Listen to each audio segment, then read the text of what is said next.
Welcome to Red-Handed Crimes channel. Don't forget to subscribe. On a cold November evening in 1997, the small town of Mill Creek, Pennsylvania, was rocked by the sudden disappearance of 28-year-old Sarah Whitaker. A beloved elementary school teacher, Sarah was known for her kind heart, infectious laugh, and unwavering dedication to her students. She was last seen leaving her classroom after staying late to grade papers. She never made it home. The case would haunt the town for decades. Her body was never found. There was no note, no sign of a struggle, just a quiet exit into the night and an unexplainable void. For years, the mystery gripped the community. Rumors spread, theories multiplied, but answers remained elusive. Until 23 years later, when a man made a chilling confession. Sarah Whitaker was more than a teacher, she was the heartbeat of Mill Creek Elementary. Her students adored her. Parents trusted her. Colleagues admired her tireless work ethic and gentle nature. Raised in Mill Creek, she had returned after college to give back to the place that raised her. Her life was simple, but fulfilling.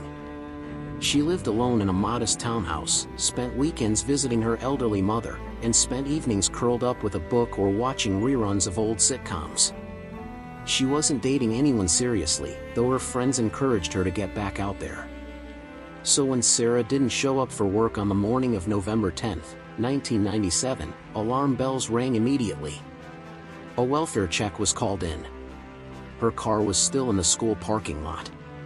Her purse and coat were found in her classroom. But Sarah was gone. The local police launched an investigation that same day. Police scoured the area. Dogs traced her scent from the school to a nearby wooded trail, but the trail suddenly ended. There were no signs of struggle. No broken branches. No blood. Security cameras were few and far between in 1997, and the grainy footage from the school's side entrance revealed only a blurry figure walking alongside Sarah. The figure wore a hoodie. Their face was never visible. But investigators believed it was someone she knew. Sarah didn't appear alarmed. Detectives interviewed family, friends, co-workers, and even former students. No one had any idea who might want to hurt her. She had no enemies, no suspicious exes, no recent arguments. The case quickly turned cold. The town became divided over what might have happened to Sarah. Some believed she'd been abducted and trafficked. Others thought she may have died in an accident or taken her own life, though there was no history of depression and nothing to suggest she was struggling. Then there were the more sinister theories, that someone in town, someone close to her, had harmed her, and gotten away with it. Whispers circled around a few male teachers, a janitor who'd left town abruptly, and even one of her former students who'd been expelled for stalking a classmate. None of the leads panned out. The FBI joined the case but found nothing conclusive.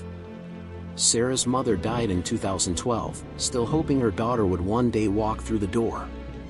In 2020, 51-year-old Raymond Cutter was arrested in Harrisburg on unrelated charges, possession of stolen property and credit card fraud. During routine processing, detectives noticed that Cutter's DNA matched trace evidence collected decades earlier from under Sarah Whitaker's fingernails. It had sat in an evidence locker for years, untested. Cutter had never been on the police's radar. He was a former delivery driver who occasionally made supply drops to the school. He'd moved out of Mill Creek shortly after Sarah's disappearance.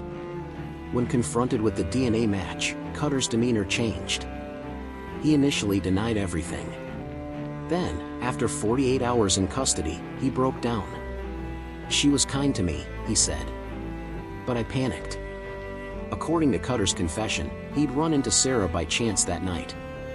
She was leaving school and had forgotten her coat. He offered her a ride home. She hesitated, then accepted, perhaps out of politeness, or perhaps because he seemed harmless. They drove a few blocks before he made an advance. She rejected him, firmly. Cutter claimed he snapped. He struck her in a fit of rage. She hit her head against the car window and went limp. Panicking, he drove to a construction site outside of town and buried her body beneath a pile of concrete rubble. The site was later paved over for a parking lot. Cutter said he never intended to hurt her. But the moment spiraled out of control.